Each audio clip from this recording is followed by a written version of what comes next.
The Auburn 2023 transfer portal. Wow, it has been incredible. It's about time we tried to talk about this in one big live stream. Let's do that right now. A lot to discuss, and the big question we're asking is, are we done yet?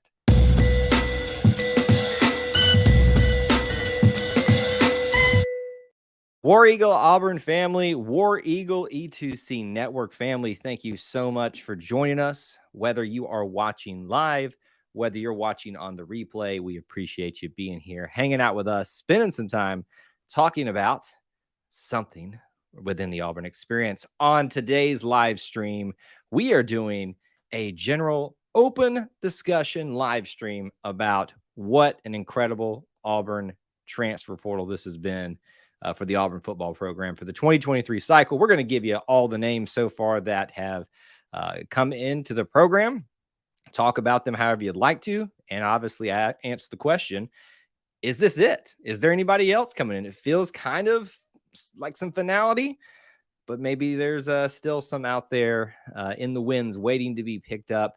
But it is still quite a haul for the Auburn Tigers. So we will be talking about that in a lot of great detail here. A couple things I want to give you a heads up on before we get started on that. So just bear with me for just a minute or two here while I give some housekeeping stuff. If you are here, a regular viewer here at E2C Network, you know that this hour, every single Sunday night, is our Auburn our Auburn Experience podcast live stream recording, and we're not doing that tonight because we're here live for this.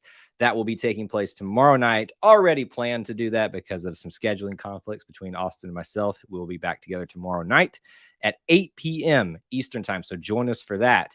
And I can tell you this, if you're not subscribed, if you are not having that notification bell marked to all notifications here on YouTube, you're going to be missing out on a lot.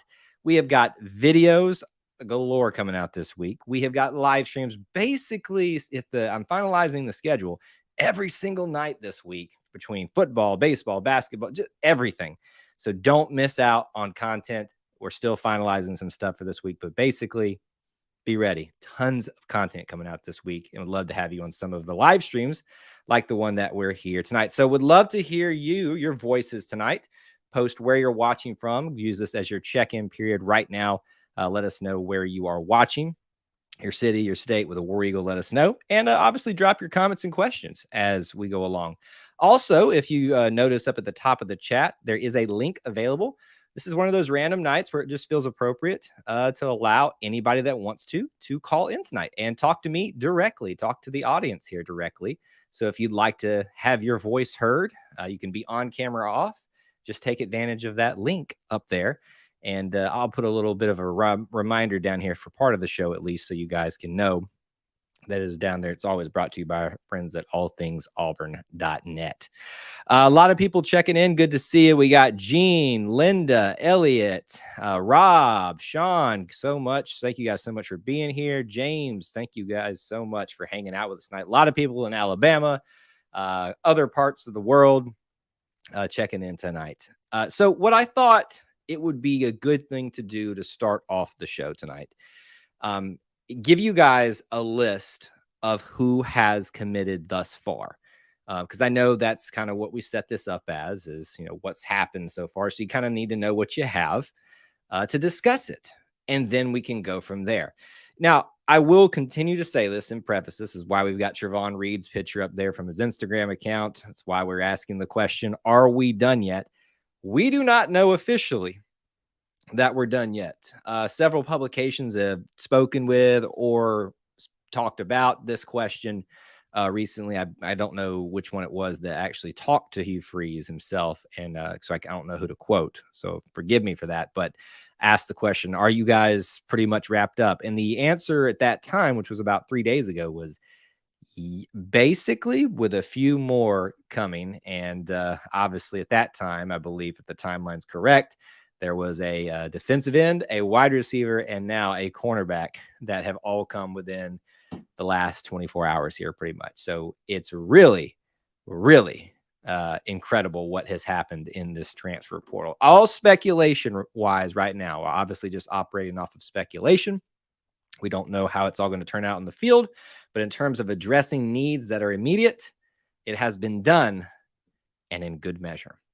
So let me start off with that. You guys drop your comments and questions or take advantage of the call-in line as you feel the need to do so tonight. But let me give you a list of what Auburn has brought in thus far. And bear with me tonight because I am just getting back in town. So I had to kind of rush to get all this together at the last kind of minute here so we could have some content for you tonight. But if my count is correct, and we will be doing the three individuals who have committed in the last 24 to 36 hours here, they will get their own individual videos like we always do on here on this channel for you guys. So those are coming tomorrow, starting tomorrow, and as soon as I can get them out for all of you. But your list of individuals, Rivaldo Fairweather at tight end. These are 21 in total players. Elijah McAllister at edge, linebacker, however you want to categorize him. Dylan Wade at offensive tackle. Gunnar Brenton, offensive tackle. Messiah Nasili Kite, defensive lineman. Demario Talon, linebacker. Lawrence Johnson, defensive lineman. Nick Mardner, wide receiver. Brian Body, running back. Avery Jones, interior offensive lineman, most likely center. Justin Rogers, defensive lineman. Austin Keys, linebacker. Jalen McLeod, edge, linebacker, wherever he falls. Peyton Thorne, quarterback. That's a big one there for a lot of folks. Caleb Burton, wide receiver. Jaden Muskrat, offensive tackle. Jair Shorter, a wide receiver slash, some people have him listed as a tight end, but really a wide receiver most likely.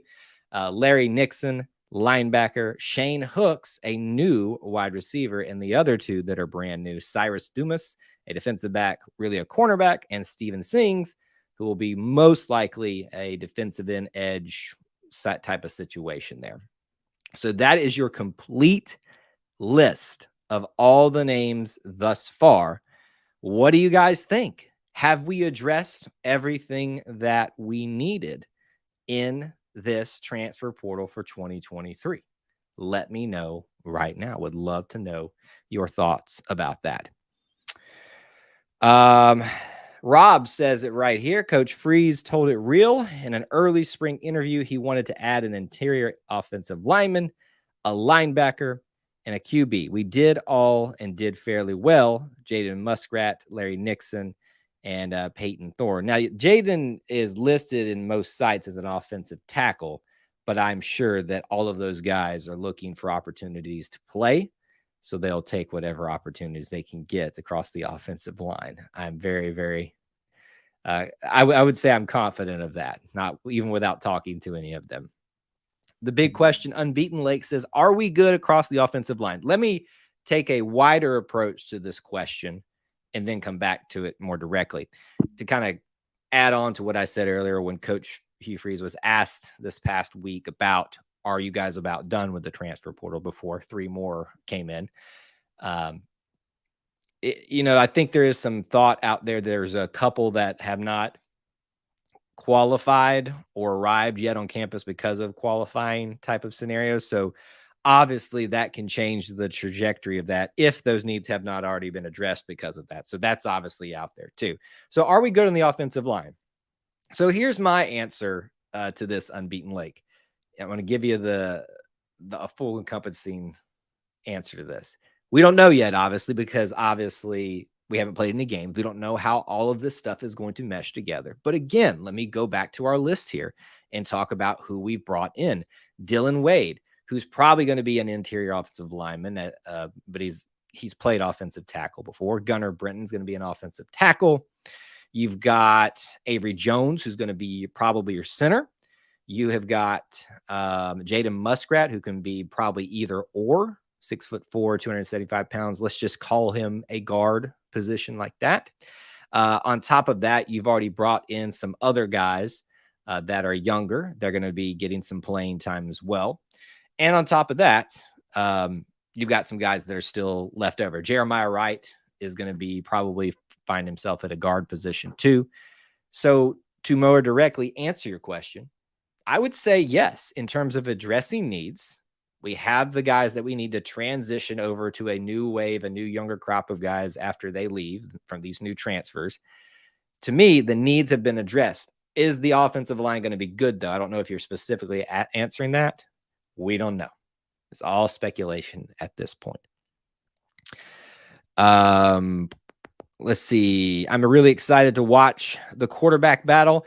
Yeah, listen, obviously we've talked about this one a lot on some previous live streams, and it was the biggest move, as typically is if you're in that arena for a transfer quarterback. Was out there, and we talked a lot about Peyton Thorne. You would say if you the way I've always described this, if you were a betting person, not advocating for that, but if you were a betting person, you'd probably put money on Peyton Thorne, just given experience, things like that. More success thus far in his career. But you can't take away Robbie Ashford's athleticism. And who knows what can happen with a little bit more, maybe better tutelage. I don't know. I wasn't out there, but at least more tutelage. I hope it's better. So we'll see what happens, right? What I do know is I feel a lot more comfortable about the quarterback position than I did coming into the year. And that's not a knock on Robbie. That wasn't a knock on TJ necessarily. It's just I feel a little bit more stable overall with everything, given a little bit of fresh blood, so to speak, into the mix of everything.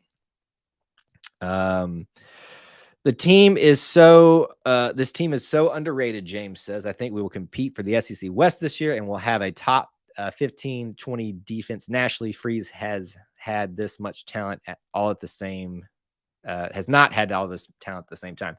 Let me hit your brakes just a little bit, James. And I'm saying this for your own benefit, for my own benefit too, because I have this tendency too.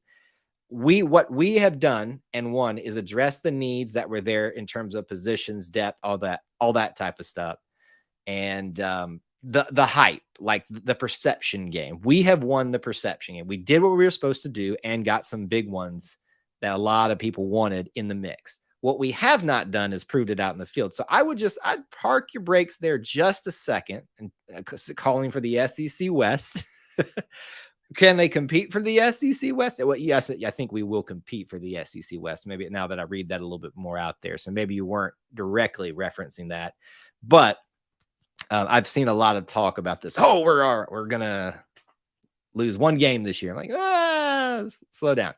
And I don't know that we can say that Freeze has not had this much talent before. He had some pretty talented teams at Ole Miss. So it's pretty interesting, but you should be excited about it. It will be a completely different Auburn team, as Rob says here too. Lots and lots to be excited about. So what else from this list that we just talked about of 21 total transfers thus far? Like I said, it feels like we're somewhere through. What else sticks out to you? Were there needs that we addressed that you really liked? Were there needs that are still needing to be more addressed that you think should have been addressed a little bit more? Let me know. We'd love to know your thoughts about the guys overall. I'll give you a couple of mine as we kind of get some of your thoughts in the chat overall. Go back to my big list over here if I can. There we go. To me, I know this is not one that is super exciting because we haven't talked about it a lot since he signed. But, this senior guy coming in from Vanderbilt, Elijah McAllister, I don't know that I can predict that he's going to be one of our biggest statistical guys. But I think from watching him, interviews that he's done, the way he carries himself on social media, I really like the leadership qualities that I can see from the outside looking in him with the talent of playing at the SEC level. Yes, it's Vanderbilt, but it's still SEC level talent. There are some teams that Vanderbilt still can beat outside the SEC. And I think Elijah McAllister is going to be a really, really good one to look for at that edge position. You've got a lot of options at the edge position. That's one area that we really had to fill up with Ikuliota gone, Derek Hall gone. You had to fill up because of Dylan Brooks leaving. Really, you just had a couple of young guys that were left to fill that role. So you really, really, really needed a guy like Elijah McAllister, Jalen McLeod, Steven Sings. Who else? I think there's like one more I'm missing in that. We really, really did a good job, I think, at getting good, solid depth there. How's Coach Prime doing at Colorado? We won't know until the season starts. Did he obviously get out of this transfer portal, the bulk of it, looking completely rosy? No. But he's trying to do a complete 180 over there at Colorado, so I'm not going to fault him for that. Maybe it doesn't happen for him this year, but so far, he's doing what he needs to do to turn a completely irrelevant team over. And to some extent, Hugh Freeze had that task here at Auburn, not an irrelevant team, but a team that was not where it should be traditionally. James says, Kyle, if you had to pick a position group, which one was upgraded the most in your opinion? Great question. Let's ask that to the group right now. So I'd like for you all watching right now to in the chat, just give me a position group that you think upgraded the most. Just type QB, WR, wide receiver, defensive end, edge, whatever it is for you. Post that in the chat right now. Let's see what everybody else thinks too. And I'll take a look at our list. And I'll just give you guys I'll just pull the curtain back. I'm looking at On3's website. They've got everybody up there except for 2 of the newer ones, which is understandable because those all came in the last 24, 36 hours. So there's that. So what do I think position group was upgraded the most? I'm going to go with the really simple, easy answer here. And it is offensive linemen.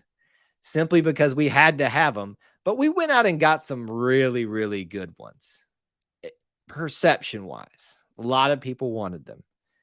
Gunnar Britton, Avery Jones, Jaden Muskrat, a lot of big names there that I think really, and it seems like Rob and I are on the same wavelength here.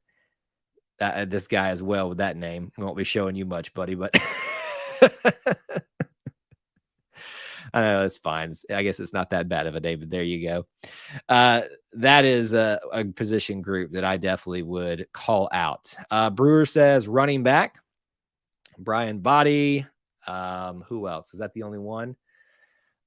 I don't know that I see Brian Body sending that running back group like dramatically changing the trajectory of that running back group. Maybe I'm wrong, but that's just me.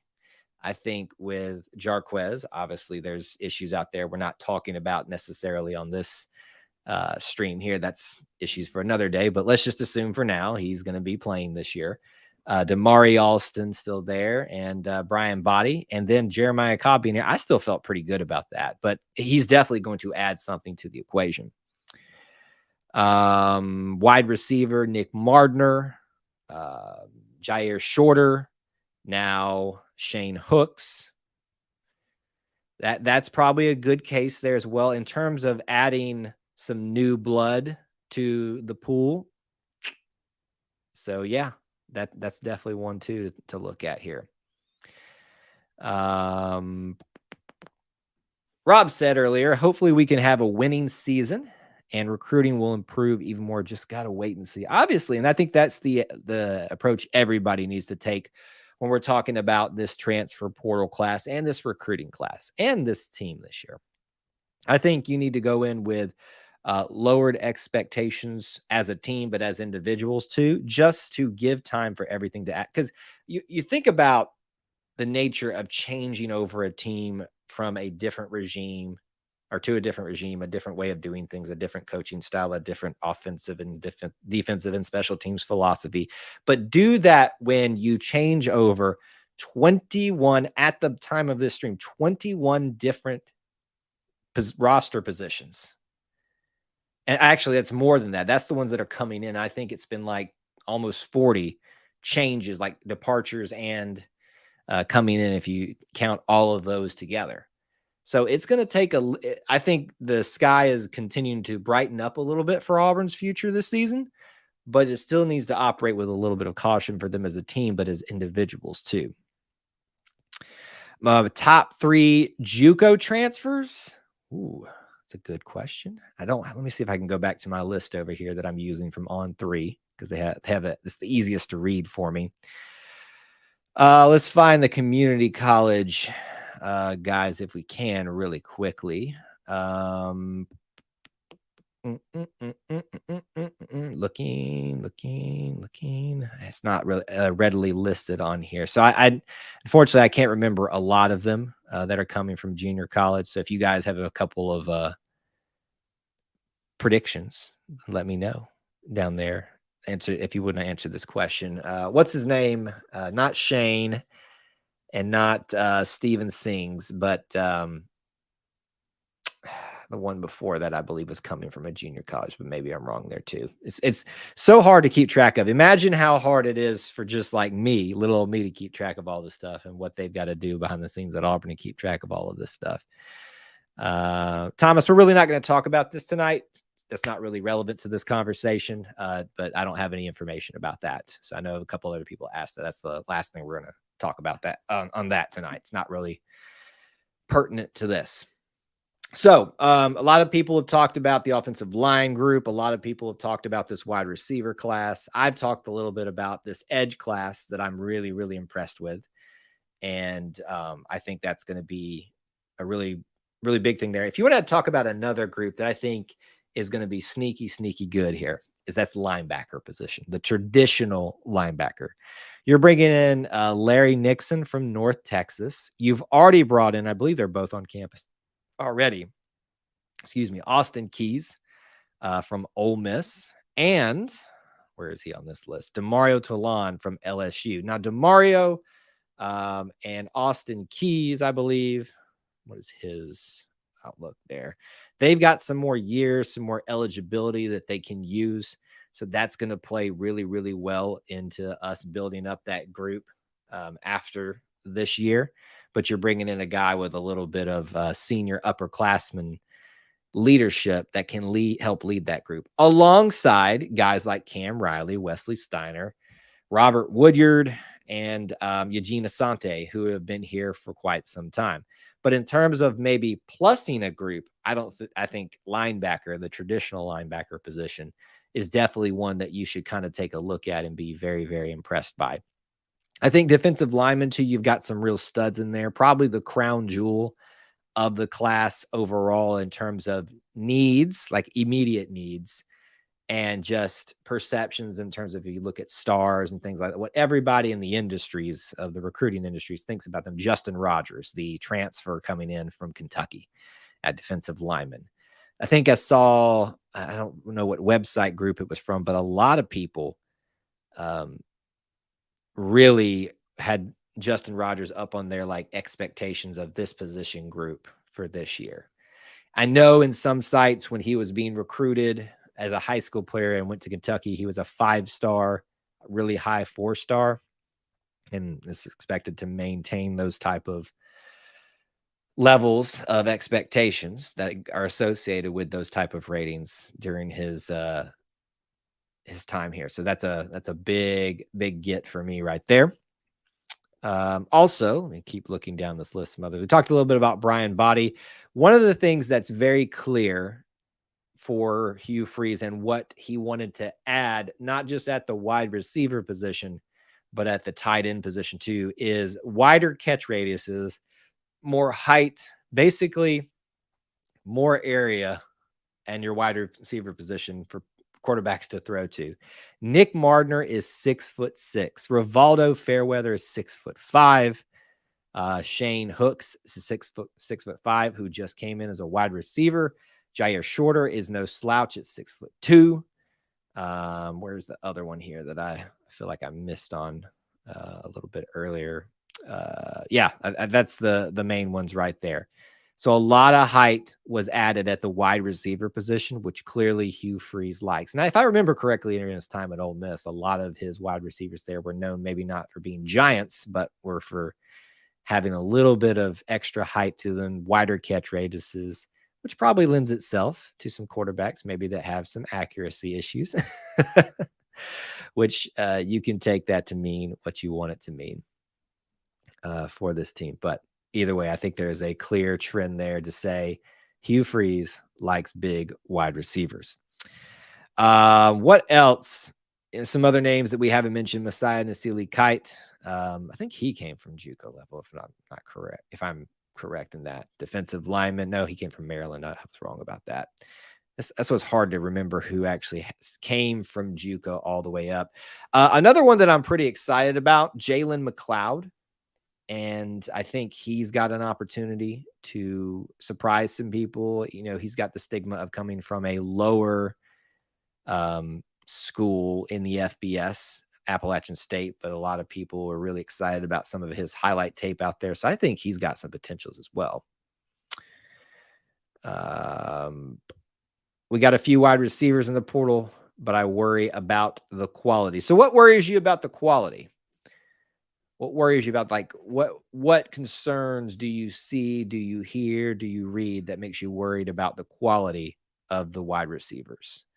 I think I'm not saying it's not a fair concern to have. We've been asking for a long time, when is one of the wide receivers that are already here going to step up and become the guy, or a group of a pair of them?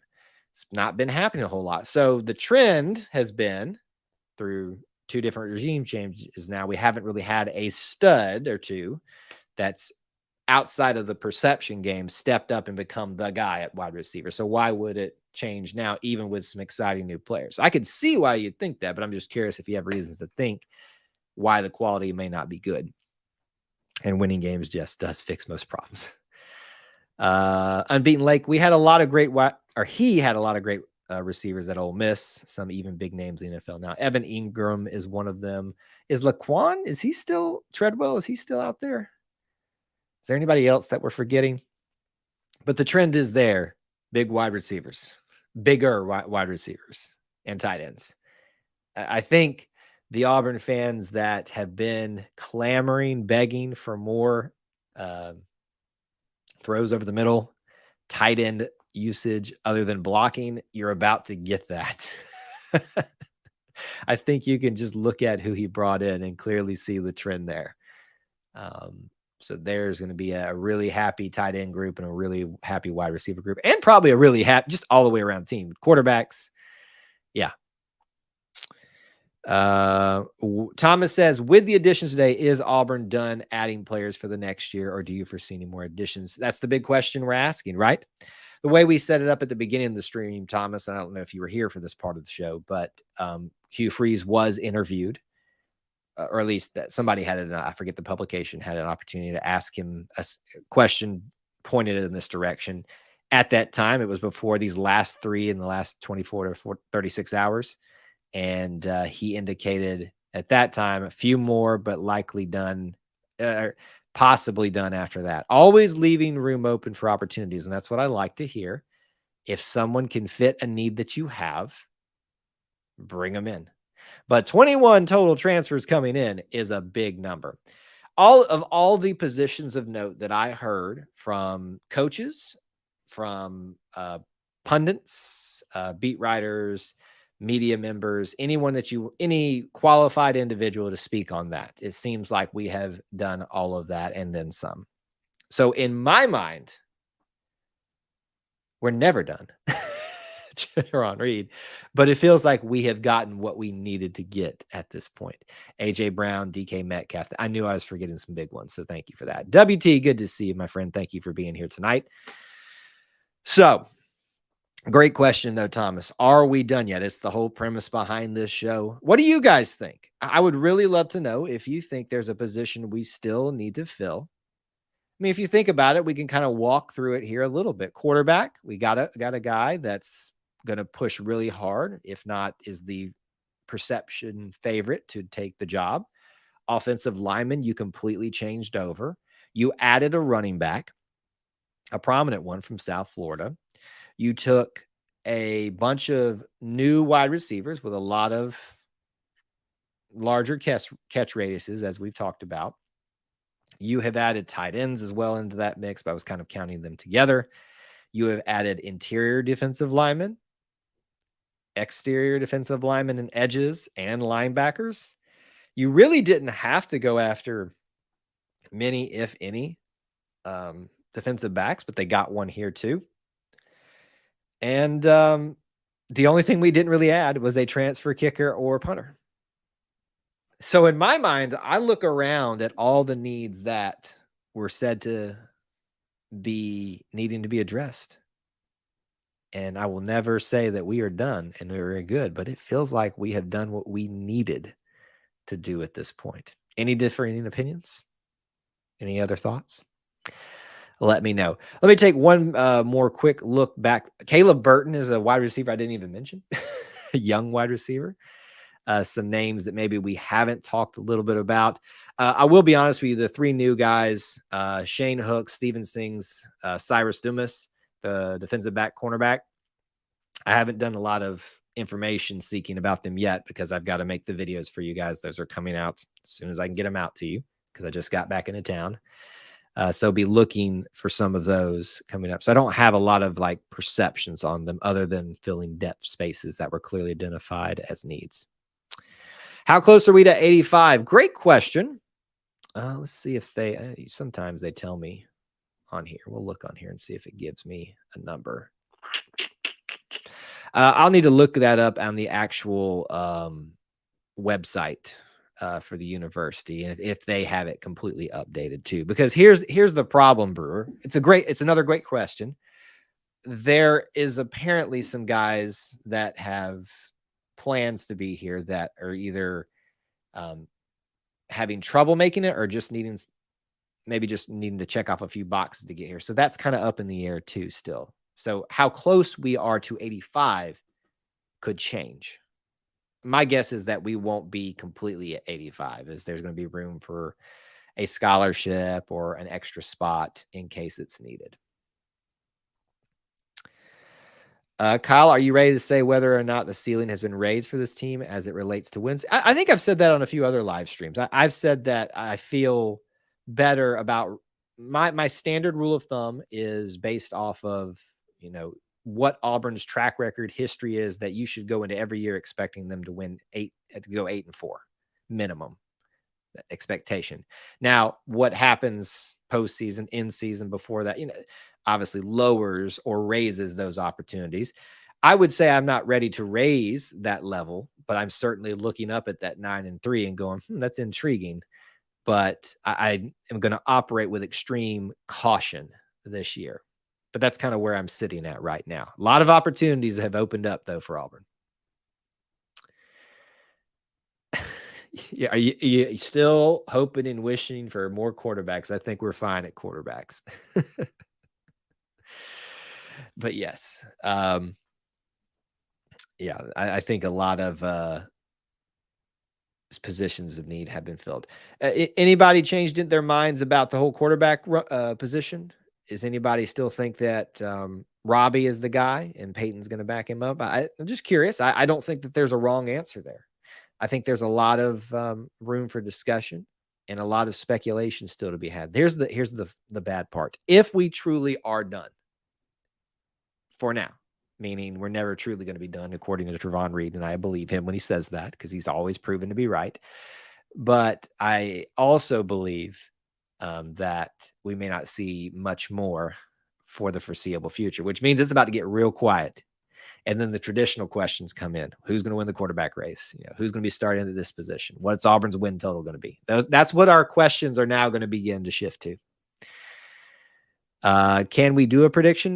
Well, we're not going to talk about those here. We'll talk about those on another stream, just football related right now. But I thought you were asking for a prediction for football shows for a football record. That's coming. I'm debating on when I'm actually going to do that. I was thinking about maybe putting out a thought video now, like pre-fall camp, what my prediction would be based on what we know right now. And I might do that, but I usually do one right before the season, like my final prediction. So that is coming. All right, let me do this. Final thoughts, questions, derogatory rebuttals. We don't have to run off. If you guys have any more thoughts or questions that you'd like for me to address around this topic, the football transfer portal haul for 2023, are we done yet? Drop them in now. Let me give you guys, again, some reminders of what to expect this week. Basically, stay tuned the entire week. Subscribe if you haven't. Hit the notification bell to all if you can. Stay connected to every live stream that you can. Tomorrow night at 8, we are doing the Auburn Experience live recording with myself and Austin Scott. We normally do it during this time, but we had some schedule issues tonight. That's happening tomorrow. Don't miss that. We're going to have a good time talking about all that stuff tomorrow. Tuesday night, we're going to have a post-game, it'll probably be late, live stream for the Auburn Baseball SEC Tournament game. And we'll be doing that. The plan will be to do that for every game after that point. As of now, we have also a Wednesday Auburn Family live stream scheduled as well at 8 p.m., but that will change according to baseball. And then tons of videos. 1, 2, 3 videos about 3 of these guys we've been talking about in this live stream are coming out. So stay tuned, my friends. One big thing I want to draw your attention to is the first link in the description here on YouTube. You'll find our friends at Alumni Hall. Please do check them out and support us by supporting them. If nothing else, just go take a little pop over there and see what they've got for you. A lot of cool gear over there right now that you want to check out. And we're going to be talking a lot about them over the coming weeks and months. Happy to be an affiliate of theirs now. Other things, subscribe. I've already mentioned that because the giveaway is coming up here at 4,000 subscribers. When we hit that, we're going to do the giveaway now. Channel membership program available for those of you that want to help keep the lights on. $1 a month here. You can just hit the join button, or you can head over to the Booster Club and get yourself some extra perks over at patreon.com/E2C Network. All of those things are available, but we just appreciate you being here, hanging out with us, spending some time talking about being part of this little Auburn experience. Big, such a weird name. I'm going to call you BBBD. Offensive line will allow Ashford to look better. I would also say offensive line will allow Peyton Thorne to look better, will allow Holden Geriner. It's not just a one quarterback thing. There has been no quarterback that has benefited from our offensive line play over the last several years, Bo included. Bo had his issues, but they were very much exacerbated by the lack of support he got at that position. And I think we can all clearly see that now. If you're still harboring hate for Bo, you're just being petty at this point. If you can't really see the reality of what was going on. So, yes, that will help Ashford. It will help Thorne. It will help Holden Geriner. It will help Hank Brown. It will help Walker White when he gets here. I think we hopefully are beginning to turn the corner. That doesn't mean it's fixed this year, but our quarterbacks are very much going to be helped. If Robbie can fix his mechanics, then maybe he'll push Thorne, but I'm just concerned about his shoulder. Now, Thorne, if I'm not mistaken, had some injury issues too. So that's one concern that a lot of people have at the quarterback position is you got 2 guys with a history of injuries. I think it was a shoulder too. That could be troublesome. So it's really key that this offensive line, it does make sure it's different, does make sure it's better, does make sure that they protect the quarterback action and give them an opportunity to make their reads and to find the wide receivers. And then it's equally important that the wide receivers catch the ball when all those other things come to fruition. You see the spiral that's been happening over the last few years. But yeah,